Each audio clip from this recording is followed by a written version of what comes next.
바로 이 말씀은요, 히스기야가 바로 히스기야의 말씀으로 알고 있는데, 예, 우리가 이 말씀이 왜 주어졌는지 우리가 이 내용을 통해서 우리가 확인하는 시간이 됐으면 좋겠습니다.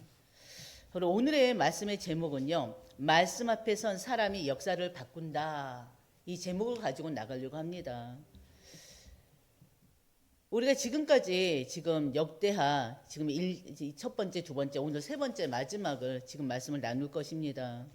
바로 28장에서요, 36장까지 마지막 36장까지의 말씀을 나눌 건데요. 바로 이 28장에서 36장의 말씀은요, 남유다 왕국의 전성기죠. 그 개혁과 함께 이제 급격하게 쇠퇴되는 그 모습을 우리가 볼 수 있습니다. 이 남유다가 멸망에 이르기까지의 기록을 우리가 보게 될 것입니다. 그래서 첫 번째 나눌 말씀은요, 이 불신앙이에요. 불신앙의 정점, 그러니까 그 불신앙에 따른 그 위기, 바로 그때가 언제냐면 아하스 왕 때입니다. 28장. 아하스 왕 때, 28장 아하스 왕 때, 이때가 바로 남유다의 가장 영적으로나 정치적으로나 암흑기에 해당되는 때가 바로 아하스 왕 때였어요. 아하스는요, 유대 역사상 손꼽히는 악한 왕으로 성경에 기록되고 있습니다. 바로 그 조상, 남유다의 그 조상, 이 다윗과 같지 않고요, 다윗이 걸었던 길을 가지 않아요. 북이스라엘 왕들의 길을 따라서 바로 바알 우상을 숭배했던 왕입니다. 그리고 흰놈의 아들 골짜기에서 또 분향했던 자고요. 그리고 자기 아들들을 불살하는 그 제사를 인신제사라고 하는데요, 자기 아들들을 또 불살하는 그런 인신제사를 드리는 그런 왕이었어요. 어떻게 보면 그의 그 우상 숭배가 아주 극단적이죠. 극단적인 우상 숭배를 저질렀던 아주 악한 왕이 아하스 왕이었습니다. 그 악한 왕, 그 아하스 왕의 불신앙으로 인해서요, 남유다는요, 국가 전체가 굉장히 심각한 위기에 빠졌습니다.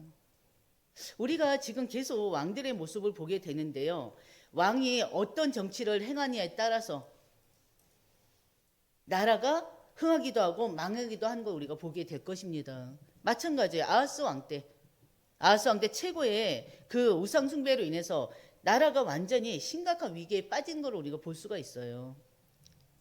하나님은요, 이 아하스 왕의 범죄를 징계하기 위해서 또 주변 국가들을 도구로 사용하십니다.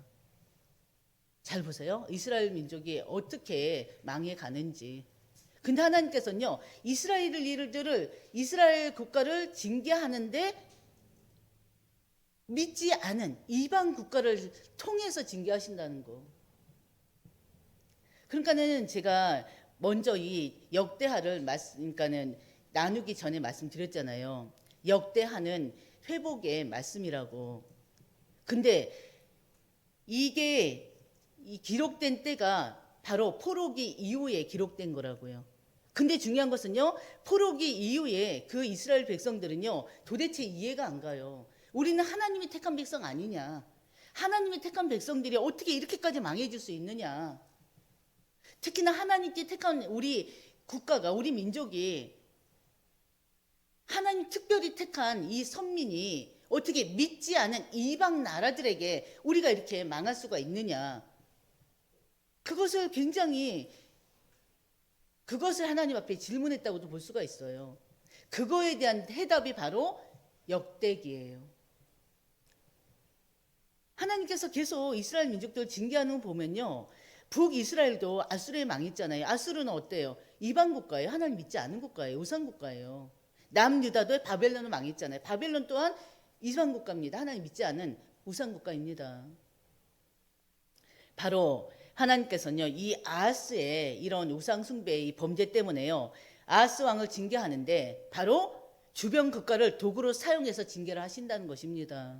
어느 나라요? 아람 왕. 아람 왕에게요, 패하게 만들어요. 아람 왕에게 패해서요, 이 많은 백성들이 다메섹으로 포로로 끌려갑니다. 말씀 읽어보세요. 재밌어야죠. 그리고 북이스라엘 왕이 배가인데요, 이 북이스라엘 왕이 바로 유다의 용사 12만 명을 12만 명, 12명이 아니라 12만 명을 하루 만에 죽여버려요. 왕의 아들을 포함해서요, 주요 지도자들까지 완전히 살해되는 일이 일어납니다. 그리고 또 그것뿐입니까? 여자와 자녀들 포함한 20만 명이 사마리아로 끌려갔어요. 지금 얘기하는 다 그 나라들이 다 어떻습니까? 이미 이 북이스라엘 또한 갈라지고 나서 분열되고 나서 어떻게 됐습니까? 여로보암의 그 왕이 우상숭배로 인해서 국민들이 다 백성들이 다 하나님의 백성들인데 열지파가 북이스라엘로 갔잖아요. 하나님의 백성들이 끝내는 하나님을 어떻게 떠나서 이방 민족이 섬기는 그런 우상을 숭배했었잖아요. 그러면서 혈통이 완전히 어떻게 됐습니까? 이제는 혼합이 돼버렸어요. 결국에는 이 아하스 왕 때 남유다의 왕, 지금 남유다만 얘기하는 거예요. 역대기는 북이스라엘 안 나온다고 분명히 말씀드렸죠. 남유다만 나와요. 남유다의 왕, 이 아하스 왕 때 이런 일이 일어났습니다. 그리고 또 에돔이나 블레셋 사방에서 공격이 계속돼요. 아하스는요, 이런 공격에도요 절대 하나님께 나아가질 않아요. 하나님께 기도하지 않아요. 오히려 하나님이 아니라 아수르 왕에게 도움을 청합니다. 아하스는요, 아수르의 마음을 사기 위해서 성전과 왕궁의 재물들을 다 내주기도 했었어요. 근데 아수르 왕은요, 도와주기는커녕 오히려 유다를 억압하고 더 괴롭혔습니다. 바로 이런 위기 속에서요, 아하스 왕이 더욱 타락합니다. 그리고 자신을 이긴 다메섹 신들을 오히려 다메섹 신들에게 제사해요. 그러면서요, 아람 신들이 그들을 도와줬으니 나도 그들에게 제사하면 나를 도와주지 않겠느냐. 남유다의 왕이라니까요. 결국 하나님 앞에 무릎 꿇는 것이 아니라 끝까지 이방 민족에게 도움을 구하고 결국에는 우상에게 도움을 요청하고 있어요. 완전히 어리석은 왕이죠. 결국엔요, 성전의 기구들을 부수고요, 성전문을 완전히 다 잠가버려요. 성전문을 열어서 이스라엘 남유다 백성들이 와서 예배해야 되는데 오히려 성전문을 잠가버려요. 완전히 사단이 쌓이니까 어떻게 됩니까? 사단에 완전히 사로잡혀서 이제는 하나님께 예배하지 못하게 만들어버리죠. 아예 성전문을 닫았다는 게 바로 뭡니까? 예배할 수 없게 만들었다는 거잖아요. 그리고 예루살렘 구석구석마다요 제단을 쌓고요, 다른 신들을 섬겨서 하나님의 진노를 삽니다. 누가요? 아하스 왕이. 그래서 결국엔 아하스 왕은 죽었는데요, 아하스 왕은 죽었지만 그 왕이 죽었으면 왕의 묘실로 가야 되잖아요. 이 아하스 왕은요, 워낙 악한 왕이기 때문에 왕의 묘실로조차 들어가지 못한 비참한 그런 결말을 맞이했습니다. 왕 한 사람의 영적 타락이요, 결국에는 국가 전체에 큰 재앙을 불러오게 만든 그런 왕이었어요. 그 다음에 우리가 볼 왕이요, 바로 29장에서 32장입니다. 바로 아하스 왕의 아들 히스기야예요. 히스기야의 성전 정화와 예배 회복을 우리가 이 29장에서 32절 말씀을 통해서 볼 수가 있습니다. 히스기야는요 25세의 왕으로 올랐어요. 25세의 왕이 되자마자 한 일이요, 아버지가 닫았던 그 성전문을 여는 일이었어요. 성전문을 수리하고 개방하는 일이었습니다. 히스기야는요 제사장들과 레위 사람들 모아놓고요, 우리 조상들이 하나님을 떠나서 성소를 등지고 성전문을 닫았기 때문에 하나님의 진노가 유다에 일어났다는 거예요. 하나님의 진노가 임했다는 거예요, 유다 나라에. 그리고 또 예루살렘에 임했다고 선포하고 있습니다. 그러면서요 레위 사람들에게 스스로 성전하게 하라고 합니다. 성전을 깨끗이 하라고 아예 명령합니다. 명령을 받은 레위 사람들은요 즉시 자신들을 성결하게 하고요, 성전 안으로 들어갑니다. 아하스 왕 시절에 쌓였던 우상 숭배의 흔적들을 다 지워버려요. 제거해버려요. 그에 대한 오물들을 다 수거하고 다 버립니다. 이렇게 시작된 정화 작업이요, 성전 정화 작업이요, 16일 만에 끝나요. 16일 동안 지금 전체가 모여서 성전 정화를 한 거예요. 작업을 한 거예요. 바로 그들은요, 성전 안의 모든 기구와 그 성전 안에 있는 모든 번제단들, 떡을 차려놓은 떡상들, 그 모든 걸 닦고요, 본래 자리에 있어야 될 자리에 딱딱 정돈합니다. 성전이 깨끗해지고 나서요, 성전이 완전히 정화되고 나서 히스기야는요, 성읍의 기인들과 성전으로 올라가서 제사를 지내요.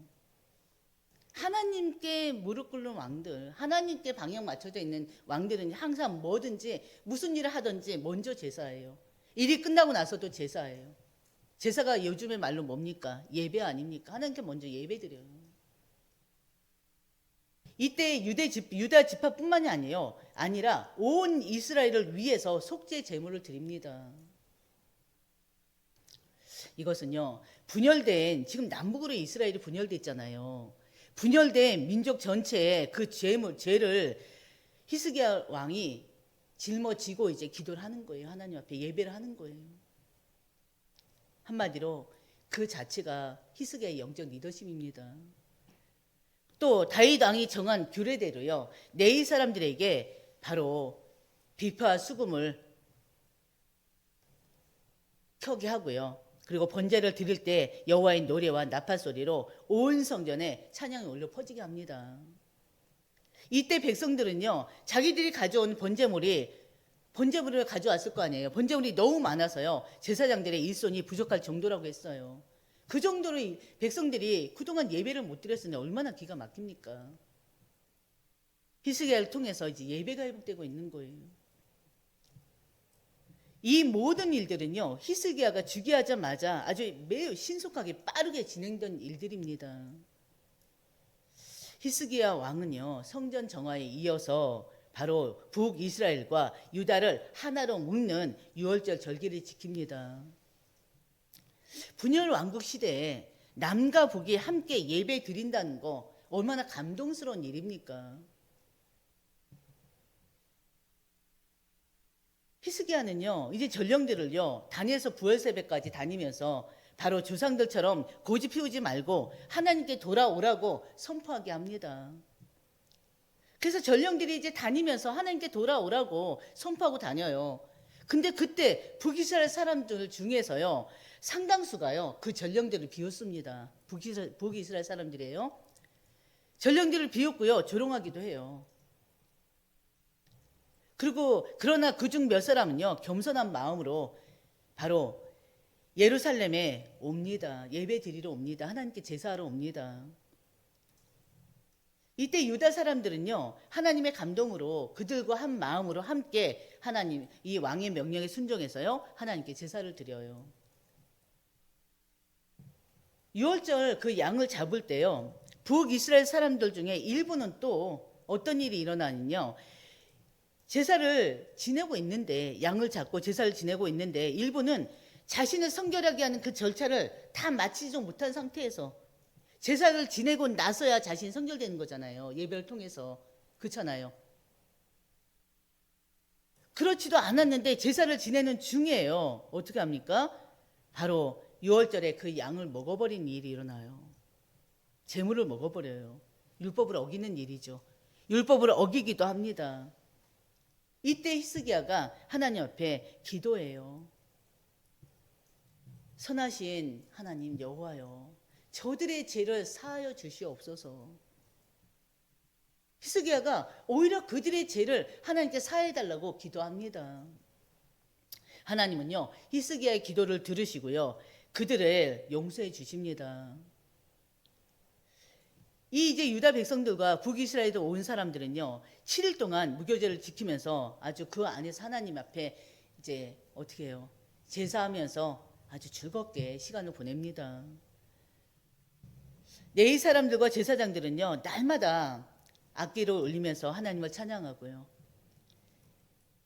특히나 이 예배가, 우리 식으로 따지면 예배가 얼마나 기뻤던지요, 온 회중이요, 우리 7일로 끝내지 말고 더 지킵시다.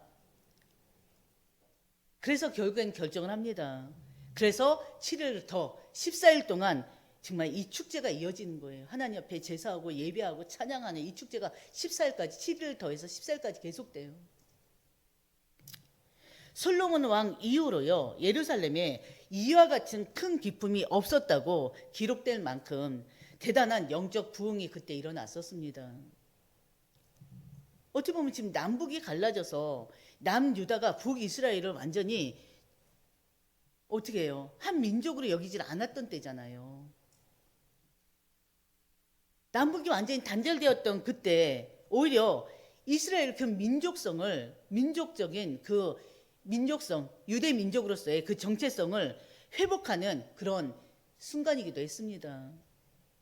그래서 6월절 축제를 이제 14일 동안 다 마친 이후에요, 백성들은 영적으로 아주 크게 각성 운동이 또 일어나기도 합니다. 그들은 각자 성읍으로 돌아가서요, 자신들이 집에 있는 그 성읍으로 돌아가서요, 또 그 안에서 또 각자 대대적인 정화 작업을 시작합니다. 유다와 베냐민뿐만이 아니라요, 북이스라엘의 에브라임과 므낫세 온 땅에서 주상을 깨트리는 막 일이 일어나요. 아세라 목상을 막 찍어내버려요. 산당을 제거하고요, 제단들을 완전히 제거합니다. 히스기야가 왕이 명령하지도 않았는데, 히스기야가 왕의 명령이 있기 전에 자신들 스스로가 하나님께 은혜를 받아서 바로 스스로 그 우상들을 완전히 다 폐기해버리는 거예요. 우상들 완전히 다 척결해버리는 거예요. 히스기야는요, 예배가 지속될 수 있도록 계속 시스템을 정비해 나갑니다. 이 모습들을 우리가 지금 영상으로 한번 생각해 보세요.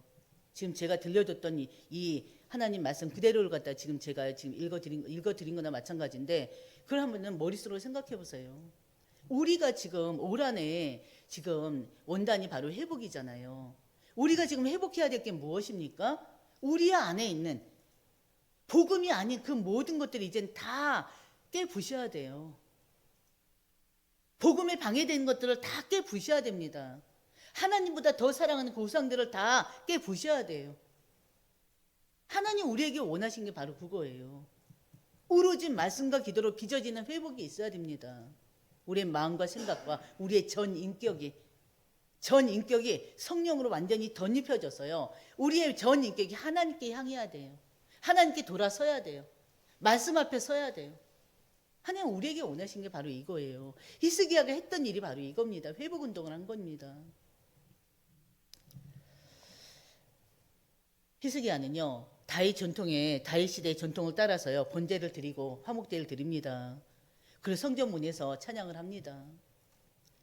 히스기야 왕은요, 자기 재산 중에 일부, 자신 재산 중에서요, 예물을 내놓고요, 그 예물이 번제와 절기 제사에 사용되기도 합니다. 예루살렘 주민들에게요, 제사장과 또 레인들의 음식과 생계를 또 그들에게 주어서요, 그들이 다른 걱정 없이 하나님의 율법에만 전념할 수 있게끔, 하나님 말씀에만 전념할 수 있게끔 또 해줍니다.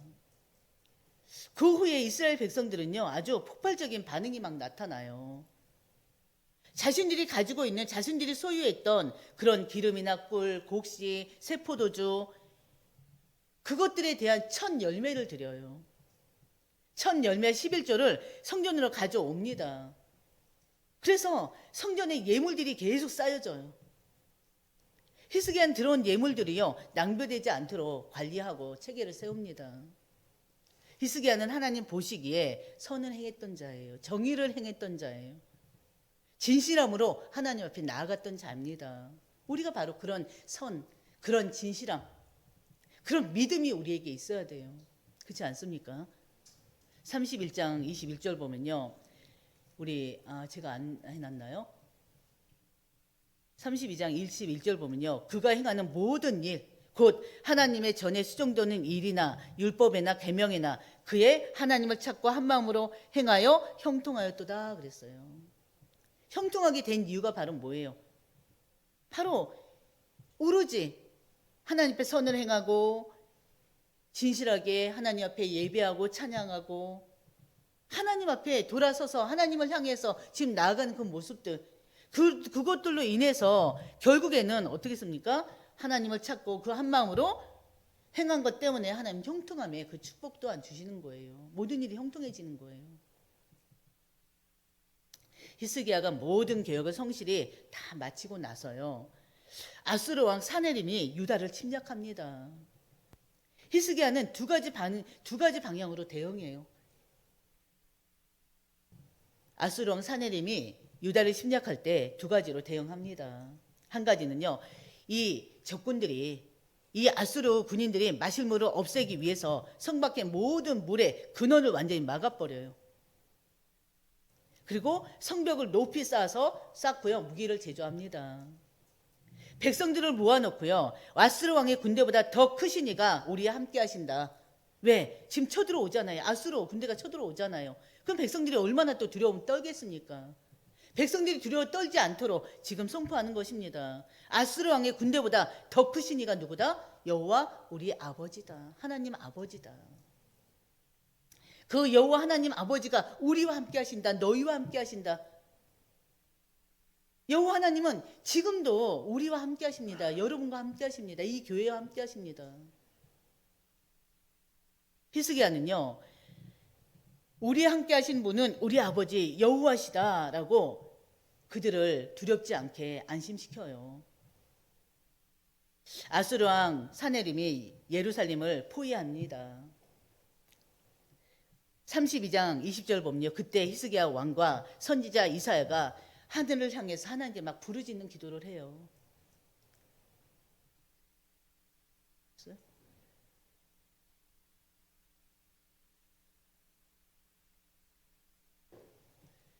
히스기야 왕과 이사야가 하나님께 막 부르짖습니다. 사네림이 막 포위하고 있었을 때.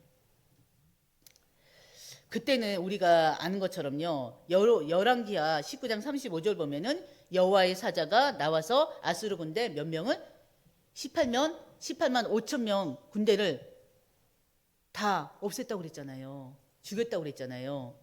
근데 32장 20절에 보면요, 히스기야 왕과 선지자 이사야가 하늘을 향해 부르짖을 때, 그때 하나님은요, 이 역대기에서는요, 한 천사를 보내서 아수르 진영의 모든 큰 용사와 대장과 지휘관들을 멸하셨다 했어요.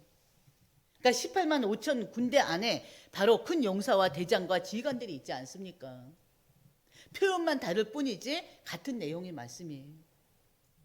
최강대국 아수르조차도요, 이 히스기야의 기도에, 선지자 이사야의 기도에 한없이 무력해질 수밖에 없습니다. 무너질 수밖에 없다는 걸 보여주는 거예요. 바로 사네림은요, 얼마나 수치스럽습니까? 강대국인데.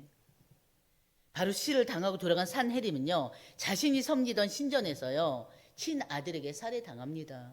우리 열왕기 때 했던 내용이기도 해요. 기억이 나실 수도 있고 안 나실 수도 있고. 이 사건으로 유다와 히스기야의 위상은요, 주병들 사이에서 굉장히 크게 높여집니다. 많은 예물이 예루살렘으로 또 돌아왔어요. 히스기야가 우리 여러분들이 잘 아는 것처럼 또 병들어 죽게 되었을 때 하나님 어떻게 했습니까? 히스기야가 하나님께 기도하잖아요. 그때 하나님께서 바로 그의 히스기야의 수명을 연장해 준 일이 있었죠. 그리고 히스기야가 잠시 마음이 교만해질 때가 또 있었습니다. 바벨론 사신들에게 하나님 성전을 보여주고 모든 보물들을 다 보여주는 그 실수를 범했었잖아요. 근데 중요한 그 실수의 이후에는 바로 뉘치고 하나님 앞에 회개했어요. 우리의 삶이 바로 그런 삶이 돼야 돼요. 항상 회개하는 삶이 돼야 돼요. 회개하고 바로 하나님 앞에 돌아서는 삶이 돼야 됩니다. 어떻게 보면 지금 히스기야 왕의 그 모습이요, 우리가 가져가야 될 모습이에요. 닮아야 될 모습이에요. 그렇지 않습니까? 바로 하나님께 뉘우치고 회개한 덕분에 하나님 진노가 그의 생전에는 임하지 않았습니다. 히스기야는요, 큰 부와 영광을 누리다가 죽었던 왕이에요. 히스기야 죽었을 때는요, 온 유다 백성들이 그를 다윗 자손의 묘실 중 가장 높은 곳에 장사했다고 그래요. 누구보다도 존경했던 왕이 또 히스기야 왕이었습니다. 33장 보면요, 히스기야의 아들 므낫세가 나와요. 또 므낫세의 아들 아몬이 나옵니다. 12세에 바로 히스기야 아들 므낫세가 12살에 왕으로 즉위합니다. 그리고 55년 동안을 유다를 통치해요. 이 므낫세는요, 아버지 히스기야가 쌓아 올린 신앙의 그 업적을 다 완전히 송두리째 무너뜨리는 왕이에요. 아버지가 헐어버린 산당을 다시 세워요. 바알 산당, 아세라 산당을 다시 세우고 섬깁니다. 심지어는요, 하늘의 1호 성신을 숭배합니다. 그리고 하나님의 성전 안에다가 이방 신들을 위한 제단을 쌓고요, 자기가 직접 만든 아세라 목상을 성전 안에 세워요. 악한 왕이죠. 그리고 또 자기 아들들을 불 가운데 지나가게 해서 아들을 죽이는 제사를 뭔 제사라고 한다고요? 자식들 죽이는 제사, 인신제사를 또 드립니다. 그리고 또 점수를 또 행하기도 하고요. 신접한 자, 무당이죠. 무당 박수를 또 신임합니다. 하나님 믿는 자가. 그래서 므낫세의 영향으로요, 유다 백성들은 다시 또 이방 민족들보다 더 심한 악을 행하게 돼요. 성경에 나와 있어요. 이방 민족보다 더 악한 행실을 한다고요. 왕이 누구냐에 따라서 이게 바뀌는 거예요. 하나님께서 그들을 경고합니다. 경고했는데도 불구하고 므낫세와 그 백성들은요, 듣지를 않아요. 그래서 하나님은 아수르 군대를 보내서 유다를 치게 합니다. 므낫세는요, 새 사슬에 묶입니다. 그리고 갈고리에 꿰인 채 바벨론으로 끌려가요. 환난 중에 므낫세는 비로소 하나님께 끌려가고 나서 하나님께 간구합니다. 그리고 회개의 기도를 합니다. 하나님이 그 므낫세의 기도를 들으셔요. 그리고 그를 다시 예루살렘 왕으로 복귀시켜요. 와, 이렇게까지 악한 일을 했는데도 하나님 앞에 진심으로 회개했을 때 하나님 또 용서하시고 다시 왕으로 또 세우셔요. 그런 하나님이세요. 므낫세는 그제서야 하나님께 참으로 하나님인 줄을, 하나님이야말로 참으로 하나님, 참 하나님인 줄 깨달았다고 합니다. 그리고 예루살렘에 돌아와서 므낫세는요, 남은 생에 자신이 저지른 모든 과오를 바로 잡으려 굉장히 노력합니다. 그리고 다윗성 밖에 있는 성벽을 높이 쌓아서요, 국방을 튼튼히 합니다. 그리고 성전 안에 이방신들을 다 치워버려요. 아버지가 치웠던 거 다시 세웠잖아요. 그리고 나서 이방 제단들도 다시 성 밖으로 다 내던집니다. 여호와의 제단을 보수하고요, 화목제를 드리고 감사제를 드립니다.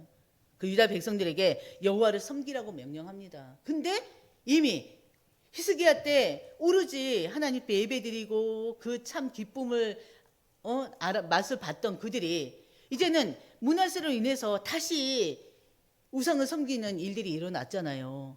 그러니까 므낫세가 여호와 하나님을 섬기라고 명령하는데도요, 백성들은 여전히 산당에서 제사를 지냅니다.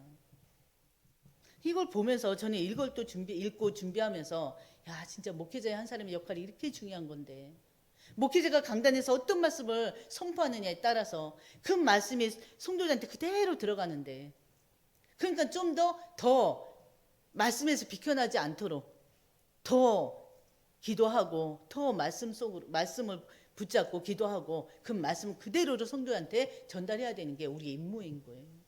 지금 이단에 빠진 사람들 어떻습니까? 잘못된 걸 들었잖아요. 잘못된 걸 참인 줄 알고 믿고 살고 있잖아요. 바로 이 므낫세가 회개하고 이제는 하나님 말씀을 전하는데도 그들이 듣지 않는 상황인 거예요.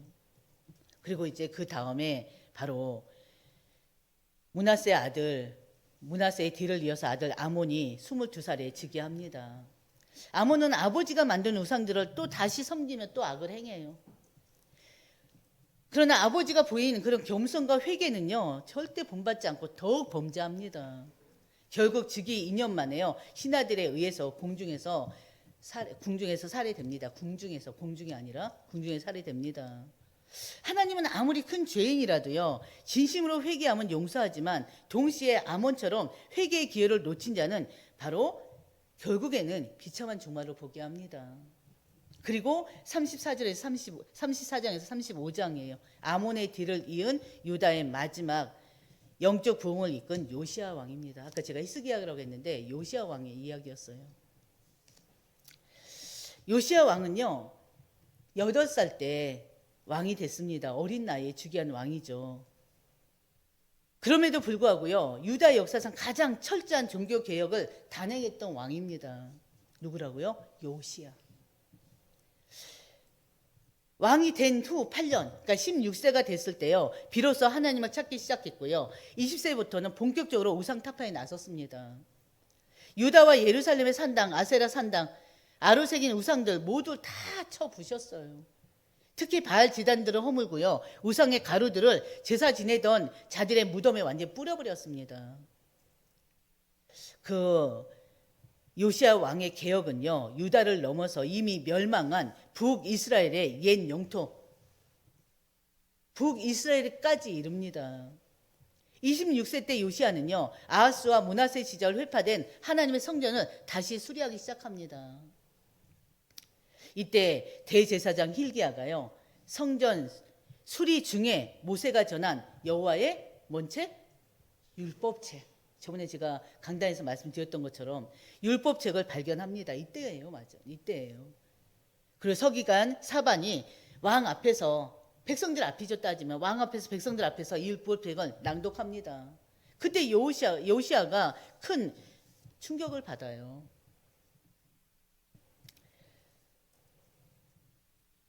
요시야는요, 조상들이 이 율법의 말씀을 듣고요, 조상들이 하나님 말씀을 지키지 않아서 진노가 임했음을 깨닫게 됩니다.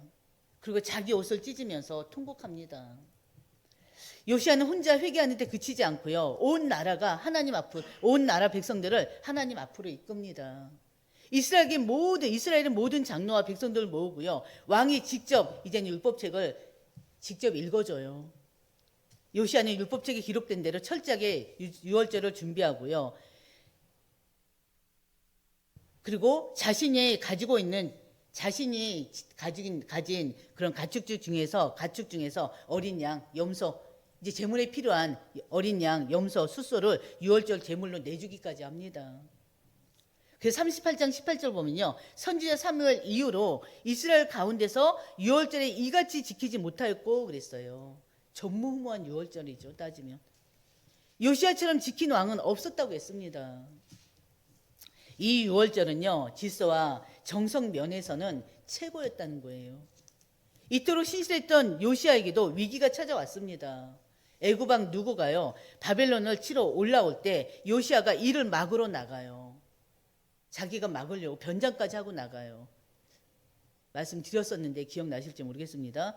누고는요, 바로 전령을 보내서 이 전쟁은 너와 상관이 없다. 하나님이 나를 속히 가라고 하셔서 이 전쟁이 지금 일어난 일이다. 그러니까 하나님 뜻을 거스르지 말라라고 경고합니다. 그런데 요시야는요, 이 말이 하나님으로부터 나온 것을 깨닫지 못하고요, 이젠 변장까지 해서 그 무기또 골짜기까지 싸우러 나갑니다. 전투 중에서요, 애국 군대에 활 쏘는 자가 쏜 화살에 요시야가 크게 부상을 당해요. 그리고 그는요, 예루살렘으로 옮겨졌는데 결국에는 전사하고 말았습니다. 요시야는 어떻게 되겠습니까? 조상들의 묘실에 장사됩니다. 왜? 선한 왕이잖아요. 온 유다와 이스라엘 백성들은 그의 죽음을 진심으로 슬퍼합니다. 우리가 왕들의 죽음 이후에 백성들의 모습을 보면 어때요? 선한 왕들은요, 백성들이 그 죽음을 애통해해요. 슬퍼합니다. 그러나 악한 왕들은요, 악한 왕은 왕의 묘실에 들지도 못할 뿐만이 아니라 백성들이 울지도 않아요. 특히 선지자 예레미야는요, 요시야를 위해서 애가를 지어 부르기까지 했습니다. 그래서 36장 마지막 네 왕이 나옵니다. 여러분들도 전에 이제 제가 칠판에 썼던 왕들이기도 해요. 요시야 사후에요, 유다는 급격히 몰락합니다. 그리고 멸망의 길로 치닫습니다. 그때 마지막 네 왕이에요. 히스기야까지의 마지막 네 왕입니다. 바로 여호아스. 23살에 즉위하는데요, 즉위 3개월 만에 애굽에 의해서 폐위됩니다. 그리고 애굽으로 끌려갑니다. 그 다음에 여호와김입니다. 여호와김이 25세에 여호와 보시기에 악을 행했던 자예요. 애굽에 의해서 왕이 된 자입니다. 이 사람은. 그래서 바벨론의 침공을 받고요, 쇠사슬에 결박된 채 바벨론에 잡혀간 바로 왕이에요. 그리고 느부갓네살에게 성경 기구들을 다 빼앗겨 버렸어요. 그리고 나서 여호와긴입니다. 여호와긴 8살 때 왕 된 사람인데요. 석 달 열흘 동안 다스렸던 사람이에요. 석 달 열흘. 1년도 6개월도 안 되고 석 달 열흘 동안 예루살렘은 다스렸는데요. 여호와 보시기에 악을 행했던 자예요. 여호와긴도 3개월 만에 바로 바벨론으로 잡혀갑니다. 여호와김이나 여호와긴이나 똑같습니다. 그리고 마지막 왕 시드기야 왕은요, 여호와긴의 숙부예요. 숙부. 여호와 보시기에 악을 행했고요. 예레미야 선지자가 여호와 말씀을 전해주는데도 그 말을 듣질 않아요. 하나님 앞에 엎드리지 않았다는 거예요. 결국에는 하나님께 돌아오지 않았던 왕이 바로 시드기야 왕입니다. 열왕기에서는 시드기야 왕에 대해서 정확하게 여러 가지 나왔잖아요. 눈알이 뽑히고 쇠사슬에 묶여서 바벨론의 포로 끌려간 것까지 나오잖아요. 근데 역대기에서는 그것까지 나오지 않습니다. 하나님은요, 선지자들 부지런히 보내서 경고해요, 왕들에게도. 근데 결국에는 바로 하나님의 그 사신들을, 하나님 보낸 선지자들을 비웃고 말씀을 멸시합니다. 왕들뿐입니까? 백성들까지. 악한 왕이었을 때는. 결국은 바벨론 군대가요, 예루살렘을 점령해서 성전을 불태우고요, 성벽을 허물기도 했었죠. 그리고 모든 보물을 다 약탈해 갔습니다.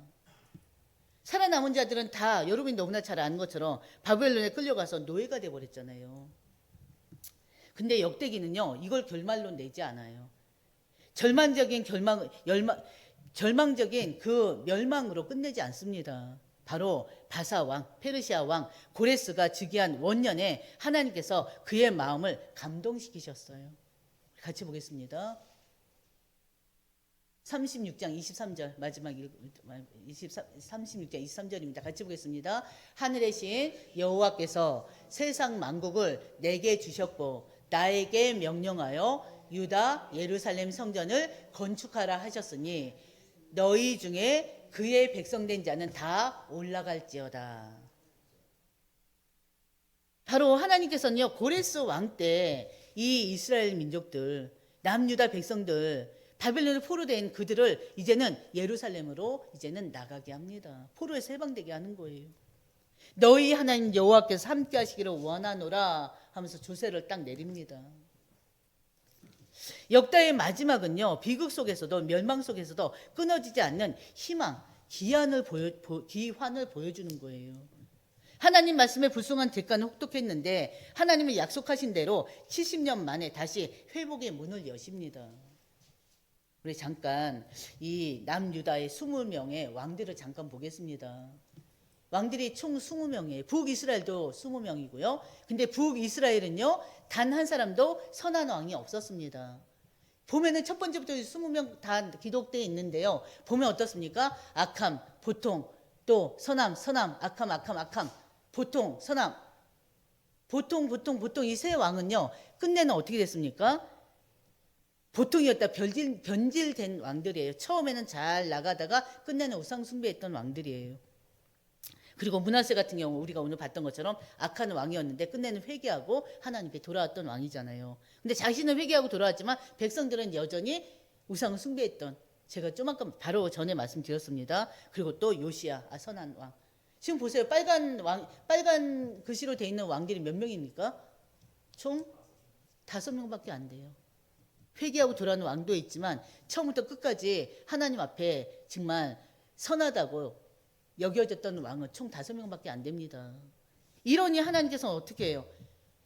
믿지 않은 이방인 국가를 통해서라도 이들을 징계할 수밖에 없었던 거예요. 심판할 수밖에 없었던 거예요. 바로 악한 왕들의 공통된 특징이 뭐였습니까? 뭐였죠? 가장 큰 특징은 우상숭배였죠. 우상숭배였고요. 바알 아세라 산당을 제거하지 않는 게 특징이었어요. 그리고 하나님 말씀을 무시했었어요. 선지자의 경고를 듣지 않았고요. 오히려 하나님께서 선지자를 통해서 책망하면요, 회개하기보다는 오히려 반발했습니다. 그들이 바로 여호와김이고 시드기야예요. 그리고 위기 때는요, 하나님을 의지하지 않았고 세상을 의지했고 다른 나라 왕을 의지했고요. 그리고 백성들을 하나님께로 이끌지 않고 백성들을 죄 가운데 이끌었던 왕들이 바로 악한 왕들이었습니다. 그럼 선한 왕들의 공통된 특징이 뭡니까?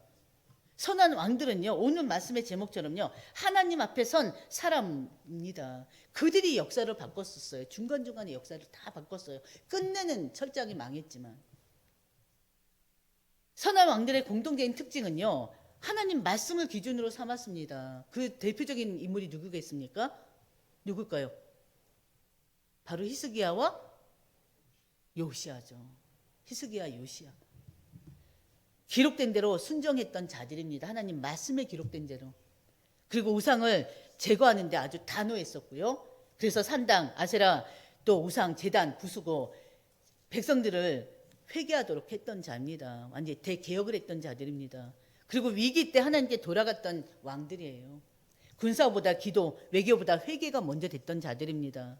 그리고 또 개인 경건이요, 결국에는 나라를 살리는 일이 일어났습니다.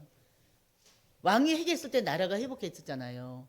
그리고 그 왕들의 그 개인의 믿음이 결국에는 공동체를 변화시키기도 했습니다. 그럼 우리는 어떤 하나님의 백성이 되어야 됩니까?